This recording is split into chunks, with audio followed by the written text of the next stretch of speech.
Good evening, everybody. Today is March 3rd, 2021, and tonight we will be reading Leviticus 23 and 24, Mark 8:27 through 9:21, Psalm 58, and Proverbs 11:16 and 17. So let's jump in to Leviticus chapters 23 and 24.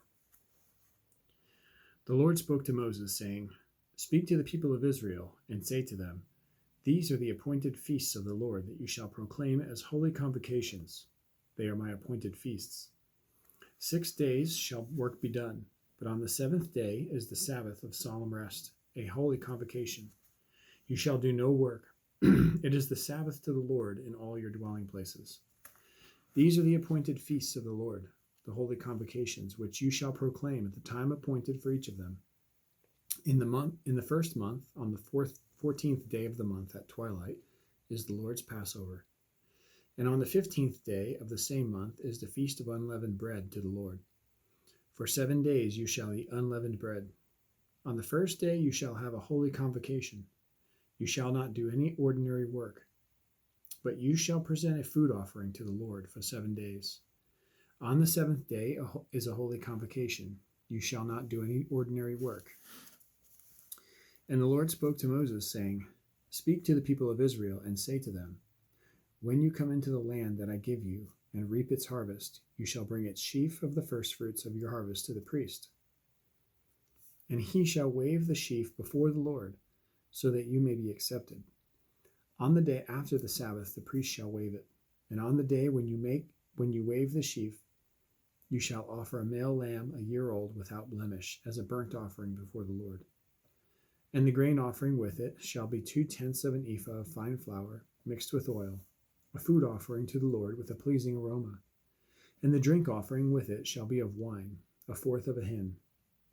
You shall eat neither bread nor grain parched or fresh until this same day, until you have brought the offering of your God.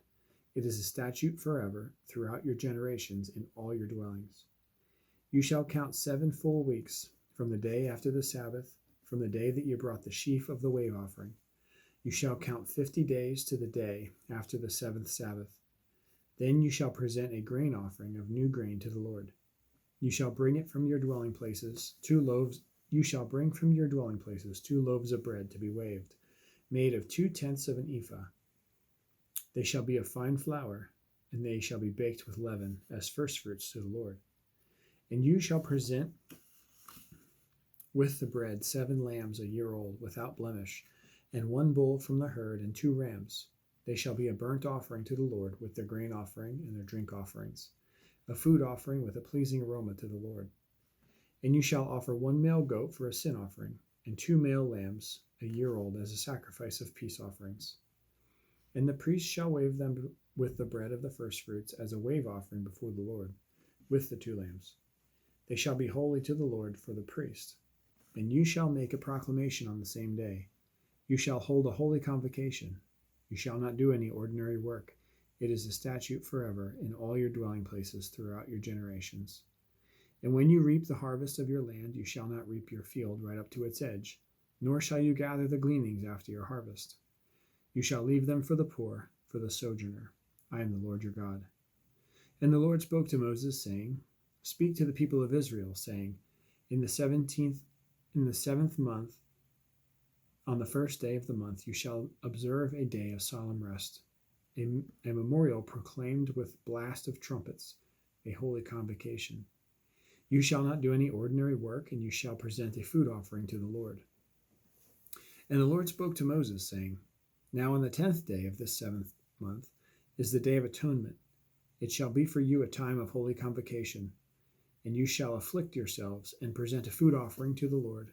And you shall not do any work on that very day, for it is the day of atonement, to make atonement for you before the Lord your God. For whoever is not afflicted on that day shall be cut off from his people. And whoever does any work on that day, that person I will destroy from among his people. You shall not do any work. It is a statute forever throughout your generations, in all your dwelling places. It shall be to you a Sabbath of solemn rest, and you shall afflict yourselves. On the 9th day of the month, beginning at evening, from evening to From evening to evening you shall keep your Sabbath.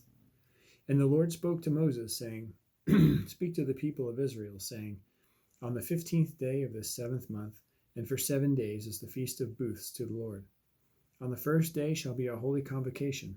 You shall not do any ordinary work. For 7 days you shall present food offerings to the Lord.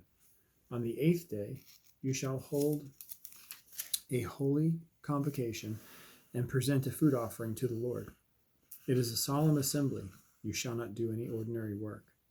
These are the appointed feasts of the Lord, which you shall proclaim as times of holy convocation for presenting to the Lord food offerings, burnt offerings, and grain offerings, sacrifices and drink offerings, each on its proper day, besides the Lord's Sabbath, and besides your gifts, and besides all of your vow offerings, and beside all your freewill offerings, which you give to the Lord.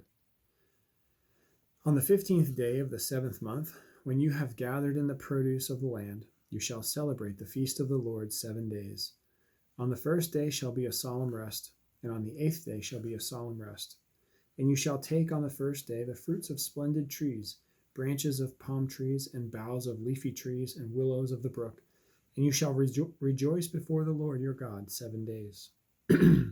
You shall celebrate it as a feast to the Lord for 7 days in the year.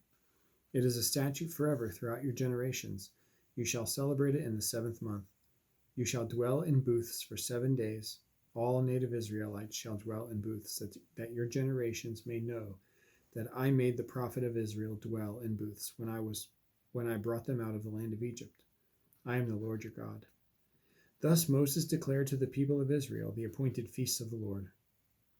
The Lord spoke to Moses, saying, Command the people of Israel to bring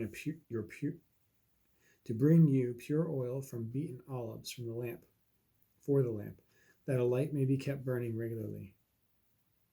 Outside the veil of the testimony, in the tent of meeting, Aaron shall arrange it from evening to morning before the Lord regularly. It shall be a statute forever throughout your generations. He shall arrange the lamps on the lampstand of pure gold before the Lord regularly. You shall take fine flour and bake 12 loaves from it. 2/10 of an ephah shall be in each loaf.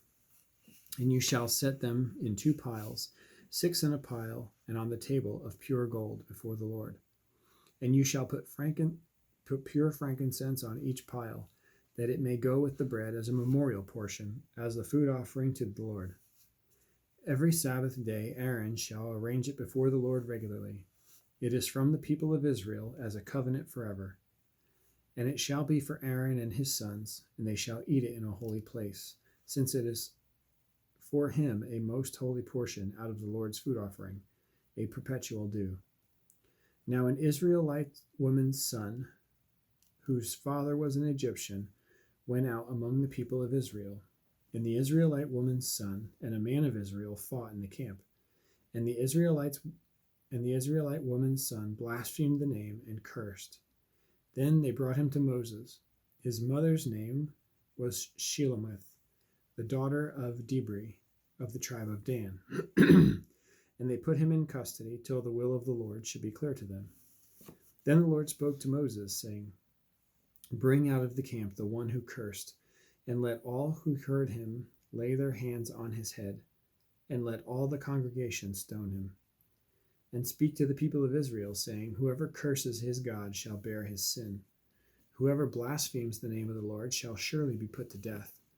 All the congregation shall stone him. The sojourner as well as the native, when he blasphemes the name, shall be put to death. Whoever takes a human life shall surely be put to death.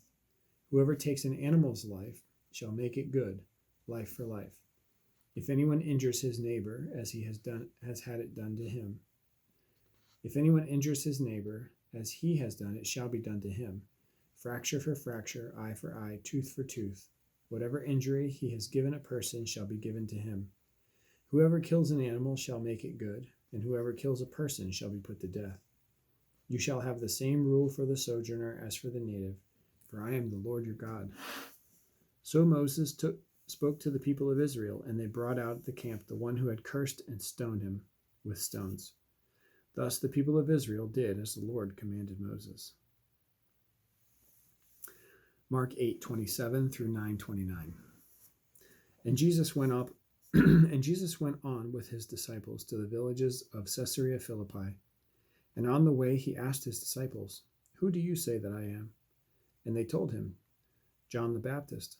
And let me go back. This is Jesus speaking. "Who do people say that I am?" And they told him, "John the Baptist, and others say Elijah, and others one of the prophets." And he asked them, "But who do you say that I am?" Peter answered him, "You are the Christ." And he strictly charged them to tell no one about him. And he began to teach them that the Son of Man must suffer many things and be rejected by the elders and the chief priests and the scribes and be killed, and after 3 days rise again. And he said this plainly. And Peter took him aside and began to rebuke him. But turning and seeing his disciples, he rebuked Peter and said, "Get behind me, Satan. For you are not setting your mind on the things of God, but on the things of man." And calling the crowd to him with his disciples, he said to them, "If anyone would come after me, let him deny himself and take up his cross and follow me. For whoever would save his life will lose it, but whoever loses his life for my sake and the gospel's will save it. For what does a man profit to gain the whole world and forfeit his soul? For what can a man give in return for his soul? For whoever is ashamed of me and of my words in this adulterous and sinful generation, of him the Son of Man will also be ashamed when he comes into the glory of his Father with the holy angels." And he said to them, "Truly I say to you, there are some standing here today who will not taste death until they see the kingdom of God after it has come with power." And after 6 days, Jesus took with him Peter and James and John and led them up a high mountain by themselves. And he was transfigured before them, and his clothes became radiant, intensely white, as no one on earth could bleach them. And there appeared to them Elijah with Moses, and they were talking with Jesus. And Peter said to Jesus, "Rabbi, it is good that we are here. Let us make 3 tents, one for you, one for Moses, and one for Elijah." For he did not know what to say, for they were terrified. And a cloud overshadowed them, and a voice came out of the cloud, "This is my beloved Son. Listen to him." And suddenly, looking around, they no longer saw anyone with them but Jesus only. And as they were coming down the mountain, he charged them to tell no one of what they had seen, until the Son of Man had risen from the dead. So they kept the matter to themselves, questioning what this rising from the dead might mean. And they asked him, "Why do the scribes say that first Elijah must come?" And he said to them, "Elijah does come first to restore all things. And how is it written of the Son of Man that he should suffer many things and be treated with contempt? But I tell you that Elijah has come, and they did to him whatever they pleased, as it is written of him." And when they came to the disciples, they saw a great crowd around them, and scribes arguing with them. And immediately all the crowd, when they saw him, were greatly amazed and ran up to him and greeted him. And he asked them, "What are you arguing about with them?" And someone from the crowd answered him, "Teacher, I brought my son to you, for he has a spirit that makes him mute. And whenever it seizes him, it throws him down, and he foams and grinds his teeth and becomes rigid. So I asked your disciples to cast it out. They were not able." And he answered them, "O faithless generation, how long am I to be with you? How long am I to bear with you? Bring him to me." And they brought the boy to him. And when the spirit saw him, immediately it convulsed the boy, and he fell on the ground and rolled about, foaming at the mouth. And Jesus asked his father, "How long has this been happening?" And he said, "From childhood. And it has often cast him into fire and into water to destroy him. But if you can do anything, have compassion on us and help us." And Jesus said to him, "If you can,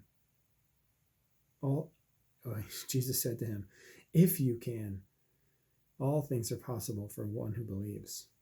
Immediately the father of the child cried out and said, "I believe, help my unbelief."